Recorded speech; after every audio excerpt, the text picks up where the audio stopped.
Hello everyone and welcome back to the channel. इस video में हम बात करने वाले हैं आईआईसी बैंगलोर पीएचडी एडमिशन के लिए जो जैन 2026 में होने वाला है। Before moving ahead to subscribe to a channel and press the bell icon button और इस वीडियो को लाइक कर दो ताकि आप कोई भी अपडेट हमारे चैनल से मिस नहीं करो। जैसे ही आप आईआईसी की वेबसाइट ओपन करोगे वहाँ पे आपको ये पीएचडी एडमिशन्स का एडवर्टिजमेंट दिखाई देगा। सबसे पहले यहाँ पे समझ लेते हैं कि दो प्रोग्राम्स में यहाँ रिक्रूटमेंट हो रही है या एप्लीकेशंस रिसीव हो रही है, which is research programs and external registration program. उसके बाद इन्होंने लिखा है कि जो स्टूडेंट्स अपने फाइनल सेमेस्टर या फाइनल ईयर में हैं उनको एक्सपेक्ट करना चाहिए कि उनके सारे रिक्वायरमेंट्स, एग्जामिनेशन, प्रोजेक्ट, डिसर्टेशन वगैरह जो भी हैं और वाइवा वोस होना है वो 31 दिसंबर तक कंप्लीट और उनको अवॉर्डेड हो जाए, तभी वो यहाँ पे जो है उनको सीट जो है वो मिल जाएगी। If they do not get the degrees then यहाँ पे उनको वो सीट नहीं मिलेगी, they will not get the seat your. Then let's read the research programs PhD. The departments here in the science faculty are inorganic and physical chemistry, development biology, genetics, neurosciences, organic chemistry, physics, solid state and structural chemistry, instrumentation and applied physics. Then in engineering faculty we have aerospace, we have communication, electrical and electronics, then mechanical, nanosciences, computer science, center for atmospheric and oceanic studies, then sustainable technologies and computation and data sciences. Then interdisciplinary areas में हमारे पास है energy, then cyber physical systems, climate change and water research. ठीक है, अब यहाँ पे बहुत इंपॉर्टेंट क्राइटेरिया आपको यहाँ पे देखना है। एलिजिबिलिटी 1.2 पॉइंट में दी हुई है। Applicants possessing a minimum of second class और equivalent in the following degrees वो एलिजिबल है to apply to the departments और एरियाज़। अब यहाँ पे हम देख लेते हैं क्या क्या डिग्रीज़ यहाँ पे होनी चाहिए स्टूडेंट के पास अप्लाई करने से पहले। या उनके पास bachelor's degree in engineering technology 4 year bachelor of science अगर है तो उनके पास एक वैलिड गेट स्कोर और नेट जेआरएफ होना चाहिए। यहाँ पे ये चीज़ को बहुत ध्यान से आपको देखना है कि पीएचडी ओनली या लेक्चररशिप यहाँ पे जो है आपका जो नेट का एलएस स्कोर होता है वो नहीं चलेगा। You do require own fellowship. ठीक है, then we have master's degree in sciences, master's degree in economics, geography, psychology, management, commerce, operations research, computer sciences and application। अगर इसमें आपकी मास्टर्स डिग्री है तो आपको एक valid GATE score and NET JRF मतलब और इन दोनों में से एक चीज़ आपकी होनी चाहिए। Then it is masters degree engineering technology, architecture, agriculture, pharmacy, veterinary sciences. इसमें आपके पास डिज़ायरेबल है कि एक गेट स्कोर होना चाहिए या आपके पास जीआरएफ या जीपैट होना चाहिए। ठीक है, अगर आप ग्रेजुएट हो of any course with a minimum duration of 4 years from any centrally funded technical institution including triple I Ts in PPP mode, तो आपका मिनिमम CGPA ऑफ 8 चाहिए on 10 and desirable to have a GATE और JRF। ठीक है, फिर MBBS, MD, MDS, farm-D अगर आपके पास है तो आपके पास मतलब डिज़ायरेबल होगा कि आपके पास गेट स्कोर या नेट JRF हो। अगर आप बी फार्म से हैं तो आपके पास valid GPAT score and JRF is mandatory here. Then BDS अगर आपने बैचलर ऑफ डेंटल सर्जरी किया हुआ है, JRF is mandatory. Then BE, BTech equivalent examinations of professional societies recognized by Ministry of Education, UPSC, AICTE. Notable candidates enrolled up to 31st March 2013 with professional societies recognized, उनको ही यहाँ पे apply करने को मिलेगा। इनके लिए भी गेट एंड नेट स्कोर मतलब इनमें से एक चीज़ आपके पास होनी ज़रूरी है।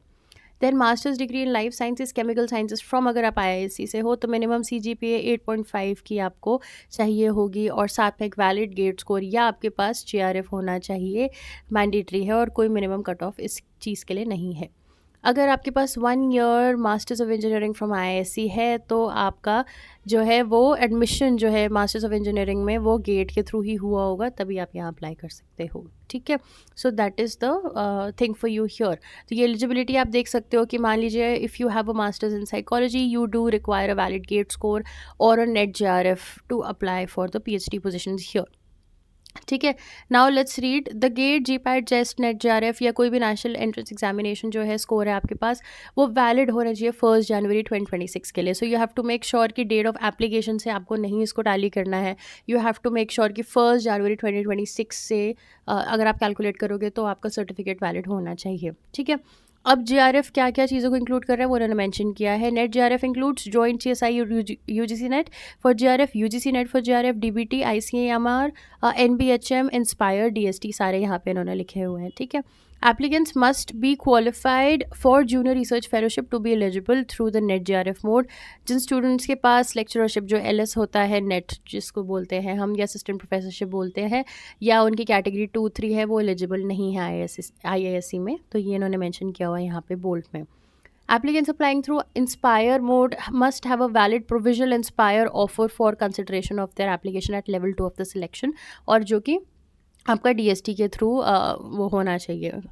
ठीक है. उसके बाद है applications who have qualified in the joint graduate entrance examination for biology and interdisciplinary life sciences 2025 are also eligible to apply.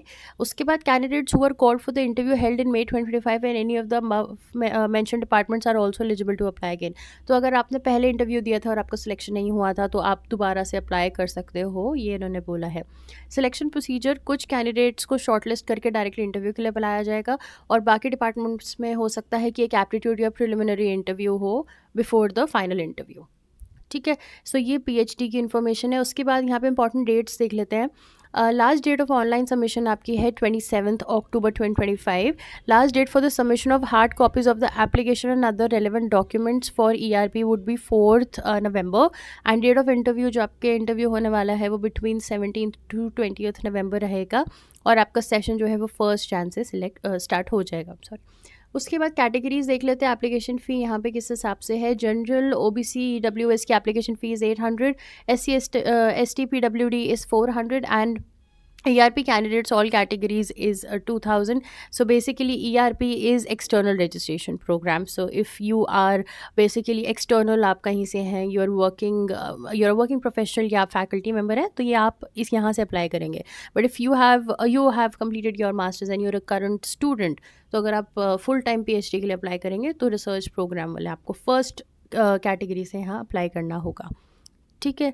Then यहाँ पे इन्होंने बोला है कि जो last date of submission of hard copies and other relevant documents for ERP, ये वाला जो पॉइंट है, हार्ड कॉपीज़ सिर्फ भेजनी है उनको जिनका एक्सटर्नल रिसर्च रजिस्ट्रेशन प्रोग्राम है.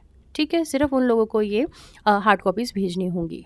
उसके बाद हमने यहाँ पे फ़ी भी देख लिया है एज़ पर कैटेगरी.